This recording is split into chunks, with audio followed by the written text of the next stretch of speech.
Subscribe to our YouTube channel and don't forget to press the bell icon to get all the latest updates. सुबह के चल रहे operation में जो दो आतंकी मारे गए उनकी पहचान जो हुई है उसमें एक सजाद हैदर है अलियास जज्जा जो सोपुर डांगरपुरा का रहने वाला है और ये भी 2016 की विंटेज का मिलिटेंट है जो लगभग उसी तर्ज का है जिस तर्ज पे बुरहान वानी अपने एरिया में चला करता था। उसी तर्ज को पकड़ करके ये भी नॉर्थ कश्मीर में एक्टिव था।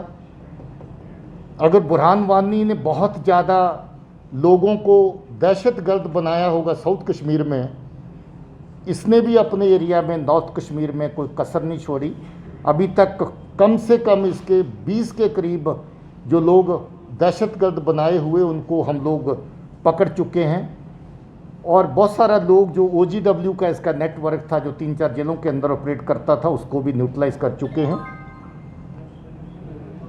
इसका लंबा चौड़ा क्रिमिनल रिकॉर्ड है और कुछ अर्सा पहले जो 8 जुलाई को वसीम बारी और उसकी फैमिली की किलिंग हुई थी बांडीपुर के अंदर, उसका मेन आर्किटेक्ट ब्रेन यही था जिसके ज़रिए से वो किलिंग प्लान हुई।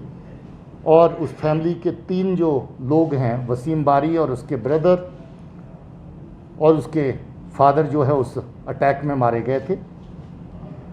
उसके अलावा 1 जुलाई को CRP के ऊपर हमला हुआ था सोपुर में, उसमें भी 1 जवान जो है शहीद हुआ था और 4 जख्मी हुए थे। एक टावर गार्ड था ईदुल अमीन, बहरामपुरा सोपुर का रहने वाला, उसको मारने में भी इसी का हाथ था। इसके अलावा गुलाम मोहिउद्दीन शेख जो बम्बई का रहने वाले थे, उसकी भी ऑर्चर्ड्स के अंदर इसी बंदे ने अपने ग्रुप के साथ किलिंग करी थी। संग्रामा सोपुर में ग्रेनेड अटैक हुआ था जिसमें SF के 3 लोग जख्मी हुए थे और सिविलियन भी जख्मी हुए थे, उसमें भी सजाद हैदर ही शामिल था।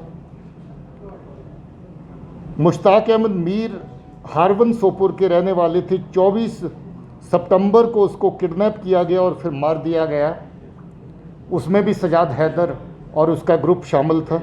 नंबर 1 टेररिस्ट आप नॉर्थ कश्मीर में कहें तो इसका वो दर्जा था।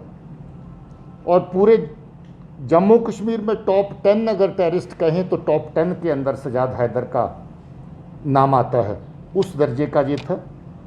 और बहुत सारे घरों को बर्बाद करने में, सिविल लोगों की जानें लेने में, लोगों की ज़िंदगी में खलल डालने में, पुलिस और CRP पे अटैक करने में, सिविलियन को मारने में, जैसा मैंने जिक्र किया इस तरह की बहुत सारी आतंकी कार्रवाइयों में इसका हाथ था।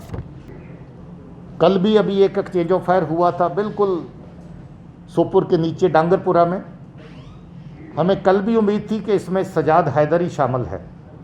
कल एक्सचेंज ऑफ फायर ब्रीफ हुआ, सर्च चलती रही डांगरपुरा में, फिर ऑपरेशन भी हुआ। इतला मिली कि बाग बगीचों से निकल के डांगरपुरा गांव के अंदर चले गए हैं, मगर कल कामयाबी हासिल नहीं हुई। और कल से इसकी नकलो हरकत की बहुत खबर थी कि ये आगे पीछे और किसी जगह पे अटैक करेगा, और कल से इसकी ट्रैकिंग आगे पीछे चल रही थी। और सुबह जूँ ही पता चला कि करीरी के एरिया में हमारी पार्टी के ऊपर फायर किया है जिसमें SPO और 2 हमारे CRP के साथी शहीद हुए, तो तब से यही शक था और ये शक सही निकला कि इसमें सजाद हैदर ही शामिल था और उसके साथ इसके 2 साथी जिसका मैंने जिक्र किया, नैतुल्ला, और तीसरा अभी उसकी आइडेंटिफिकेशन और उसकी डेड बॉडी की रिकवरी के अभी खबर पूरी तरह कंफर्म नहीं हुई है। अगर वही होता है तो वो उस्मान के नाम से जो फॉरेन टेररिस्ट, जो पाकिस्तानी टेररिस्ट काम कर रहा था, वो उसकी पहचान उस नाम से सुनने में आ रही है।